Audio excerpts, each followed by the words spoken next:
ഒരു 30 വയസ്സ് കഴിയുമ്പോൾ അല്ലെങ്കിൽ ഒരു 25 വയസ്സ് കഴിയുമ്പോൾ തന്നെ നമ്മുടെ ഫേസിൽ കണ്ടുവരുന്ന ഒരു കാര്യമാണ് ഈ ഒരു കരിമംഗല്യം കേട്ടോ. കരിമംഗല്യം, പിഗ്മെൻറ്റേഷൻ, ഡാർക്ക് സ്പോട്ട്, ഇങ്ങനെ ഒരുപാട് പ്രശ്നങ്ങൾ വരുന്ന ഒരു ടൈമാണ്.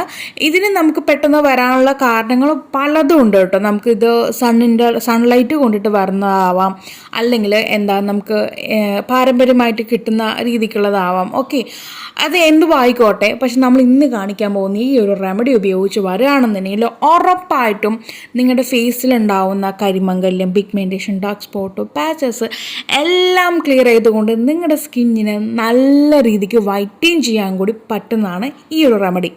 അപ്പോൾ ഗൈസ്, നമുക്ക് ഈ ഒരു റെമഡി എങ്ങനെ ചെയ്തെടുത്ത് നോക്കാം. അതിന് വേണ്ടിയിട്ട് നമുക്കിവിടെ ആദ്യം ഒരു ക്ലീൻ ബൗൾ എടുത്ത് വെച്ചിട്ടുണ്ട്. എന്നിട്ട് ഇതിനകത്തേക്ക് ഞാൻ അല്പം ഗ്ലിസറിനാണ് ആദ്യം ആഡ് ചെയ്ത് കൊടുക്കുന്നത്. പിന്നീട് ചേർക്കുന്നത് സാഫ്രോണാണ്, നമ്മുടെ കുങ്കുമപ്പൂവ്. കുങ്കുമപ്പൂവ് ഈ കാണുന്ന അളവിൽ അല്പം മതി. ഇത് നമ്മുടെ സ്കിന്നിനെ നല്ല രീതിക്ക് ലൈറ്റൈൻ ചെയ്യാനായിട്ട് ഹെൽപ്പ് ചെയ്യുന്ന ഒരാളാണ്. അതുപോലെ തന്നെ നമ്മളിതിനകത്ത് ആഡ് ചെയ്തിരിക്കുന്ന ഗ്ലിസറിൻ ഒരു അല്പം മതിയാകും. ആ കാണുന്ന കുഞ്ഞു സ്പൂണിൽ 1/4 ടീസ്പൂണും താഴെയായിട്ടാണ് ഞാൻ ഗ്ലിസറിൻ ആഡ് ചെയ്തിരിക്കുന്നത്. അപ്പോൾ ആ ഒരു ഗ്ലിസറിനകത്തേക്കാണ് നമ്മൾ ഈ ഒരു കുങ്കുമപ്പൂ ഡിപ്പ് ചെയ്ത് വെക്കുന്നത്.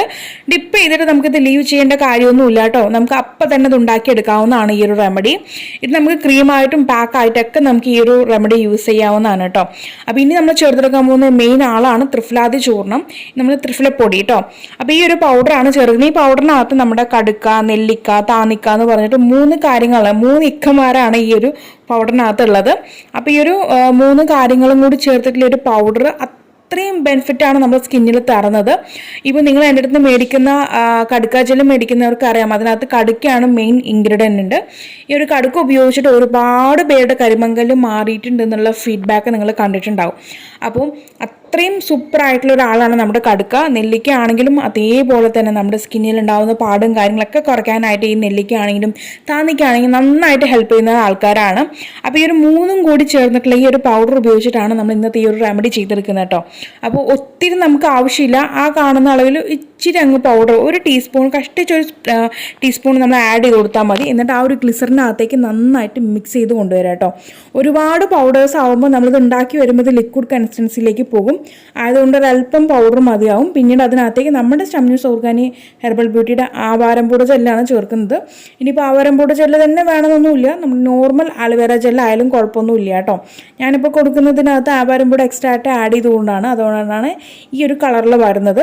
അപ്പോൾ ആ ഒരു ജെല്ല് ഇതിനകത്തേക്ക് ആഡ് ചെയ്തിട്ടുണ്ട്. അപ്പോൾ ഞാനിത് മിക്സ് ചെയ്യുമ്പോൾ നിങ്ങൾക്ക് മനസ്സിലാവും ഇത് ലിക്വിഡ് കൺസിസ്റ്റൻസിയിലേക്ക് പോകുന്നത്. കാരണം ഇതിനകത്ത് ഇട്ടിരിക്കുന്ന 3 ആൾക്കാരുടെയും പവർ കൊണ്ടാണ് ഇത് ഇച്ചിരി ലിക്വിഡ് കൺസിസ്റ്റൻസി ആയിട്ട് പോകുന്നത് കേട്ടോ. അപ്പോൾ നമ്മൾ വീണ്ടും കുറച്ചുകൂടി അലോവേറ ചേർത്ത് കൊടുക്കുകയാണെന്നുണ്ടെങ്കിൽ നമുക്ക് ഇച്ചിരി കൂടി അങ്ങ് കട്ടിയായി കിട്ടും കേട്ടോ. അതുകൊണ്ടാണ് ഞാൻ നേരത്തെ പറഞ്ഞത് പൗഡർ ഒരുപാട് ചേർക്കേണ്ടതില്ല, ഒരല്പം മതിയാകും. ഓക്കെ, ഇത് ഒരാഴ്ചത്തേക്കുള്ളത് മാത്രം ഉണ്ടാക്കി വെച്ചിരുന്നാൽ മതി. ഫ്രിഡ്ജിലും സൂക്ഷിക്കാം, അതുപോലെ നമുക്ക് പുറത്തും വയ്ക്കാം, കേടൊന്നും വരത്തില്ല കേട്ടോ. നമുക്ക് ഫ്രിഡ്ജിൽ തന്നെ വേണമെന്നൊന്നുമില്ല, പുറത്ത് വെച്ച് ഉപയോഗിക്കാം. ഏകദേശം ഒരു 5 അല്ലെങ്കിൽ 7 ദിവസം കൊണ്ട് ഉപയോഗിച്ച് തീർത്താൽ മതി. ഒത്തിരി നേരത്തേക്ക് ഇത് എടുത്ത് വയ്ക്കേണ്ട കാര്യമില്ല. അപ്പോൾ ഇതാണ് നമ്മുടെ ഈ ഒരു റെമഡി കേട്ടോ. ഇനി നമ്മളിതിനകത്തേക്ക് എക്സ്ട്രാ ആയിട്ടൊന്നും ചേർക്കുന്നൊന്നുമില്ല. നമുക്ക് വേണമെങ്കിൽ ഓയിൽ ആഡ് ചെയ്ത് കൊടുക്കാം. ഇപ്പോൾ ഡ്രൈ സ്കിന്നുകാരൊക്കെ ആണെന്നുണ്ടെങ്കിൽ ഓയിൽ ആഡ് ചെയ്ത് കൊടുക്കാം. അതുപോലെ തന്നെ ഞാൻ ഈ ഒരു പൗഡർ എൻ്റെ ഫേസ് പാക്കായിട്ട് അല്ലെങ്കിൽ ഒരു ഫേസ് ക്രീമായിട്ട് ഇടുന്ന സമയത്ത് എനിക്ക് ഇച്ചിരി തടിയായിട്ട് ഫീൽ ചെയ്തിട്ടുണ്ടായിരുന്നു. അപ്പോൾ നിങ്ങൾക്ക് അല്പം വേണമെങ്കിൽ ഇതൊന്ന് ഫിൽട്ടർ ചെയ്ത് കൊണ്ടുവരാം. ഈ ഒരു നമ്മൾ എടുക്കുന്ന പൗഡർ ഒന്ന് ചലിച്ചിട്ട് എടുക്കുകയാണെന്നുണ്ടെങ്കിൽ നമുക്ക് ആ ഒരു തരി നമ്മുടെ ഫേസിൽ ഇറിറ്റേറ്റിംഗ് ആക്കില്ല കേട്ടോ. അപ്പോൾ എനിക്കിത് ഞാൻ ഇത്തിരി പാക്കായിട്ടും ക്രീമായിട്ടൊക്കെ യൂസ് ചെയ്തിട്ടുണ്ടായിരുന്നു.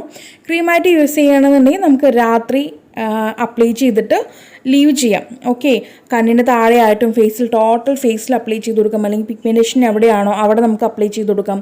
ആ ഒരു ഭാഗത്ത് നല്ല കട്ടിയിൽ അപ്ലൈ ചെയ്ത് കൊടുത്താലും കുഴപ്പമൊന്നുമില്ല കേട്ടോ. അപ്പോൾ ഈ രീതിക്ക് അപ്ലൈ ചെയ്തിട്ട് നമ്മൾ കിടന്നിട്ട് പിറ്റേന്ന് രാവിലെയാണ് കഴുകി കളയുന്നത്. ഇനി അതല്ല പാക്ക് ആണെന്നുണ്ടെങ്കിലും നിങ്ങൾ രാത്രി കിടക്കുന്നതിന് മുൻപായിട്ട് ഒരു 2 മണിക്കൂറൊക്കെ മുമ്പായിട്ട് ഫേസിൽ നന്നായിട്ട് ഇത് കട്ടിയിലങ്ങ് അപ്ലൈ ചെയ്യുക കേട്ടോ. കട്ടിയിലങ്ങ് അപ്ലൈ ചെയ്തിട്ട് ഒരു 20 മിനിറ്റ് അല്ലെങ്കിൽ 25 മിനിറ്റ് കഴിഞ്ഞതിന് ശേഷം അല്ലെങ്കിൽ അരമണിക്കൂറൊക്കെ കഴിഞ്ഞതിന് ശേഷം നിങ്ങൾക്കത് വാഷ് ചെയ്ത് വരാവുന്നതാണ്. വാഷ് ചെയ്തിട്ട് പ്ലെയിൻ വാഷ് ആയിരിക്കണം, സോപ്പോ ഫേസ് വാഷോ ഒന്നും ഉപയോഗിക്കരുത്. ആ രീതിക്ക് വാഷ് ചെയ്തിട്ട് പോയി കിടന്നുറങ്ങുക. പിറ്റേന്ന് രാവിലെ നമുക്ക് ഫേസ് വാഷോ സോപ്പൊക്കെ ഉപയോഗിച്ച് കഴുകി കളയാവുന്നതാണ്. അപ്പോൾ ഇങ്ങനെ ഏത് രീതിക്ക് വേണമെങ്കിലും നിങ്ങൾക്ക് ഈ ഒരു റെമഡി ട്രൈ ചെയ്ത് നോക്കാവുന്നതാണ്. ക്രീമായിട്ടും ട്രൈ ചെയ്യും, അതല്ലാന്നുണ്ടെങ്കിൽ പാക്കായിട്ടും ട്രൈ ചെയ്യാം കേട്ടോ. അപ്പോൾ ഇങ്ങനെ ചെയ്യുമ്പോൾ തന്നെ ഇൻസ്റ്റൻ്റ് ആയിട്ട് നമ്മുടെ സ്കിന്ന് നല്ല രീതിക്കൊരു ബ്രൈറ്റ്നസ് നമുക്ക് ഫീൽ ചെയ്യും. ഞാനിവിടെ അത് അപ്ലൈ ചെയ്തിട്ട് നിങ്ങൾക്ക് ലൈറ്റ് ഇട്ടിട്ടും, അതായത് ആ ലൈറ്റിൻ്റെ ചോട്ടിൽ വെച്ചിട്ടാണല്ലോ നമ്മൾ വീഡിയോ ചെയ്യുന്നത്. അപ്പോൾ ലൈറ്റ് ഓഫ് ചെയ്തിട്ട് ഞാൻ വീഡിയോയുടെ റിസൾട്ട് കാണിക്കുന്നുണ്ട്. നമ്മുടെ കൈക്ക് ഞാൻ കയ്യിലാണ് ഇത് അപ്ലൈ ചെയ്ത് കാണിക്കുന്നത്, അതിൻ്റെ റിസൾട്ട് കാണിക്കുന്നുണ്ട്. അതുപോലെ തന്നെ സൺലൈറ്റിൻ്റെ താഴെ പോയിട്ടും ഞാൻ എടുക്കുന്നത്, അതിൻ്റെ റിസൾട്ട് ഇവിടെ കാണിക്കുന്നുണ്ട്. നല്ല രീതിക്ക് നല്ലൊരു ഇൻസ്റ്റൻറ്റ് ബ്രൈറ്റ്നസ് നമുക്ക് കിട്ടുന്നുണ്ട്. ഇത് ആ ഒരു ഫസ്റ്റ് യൂസിൽ തന്നെ കേട്ടോ.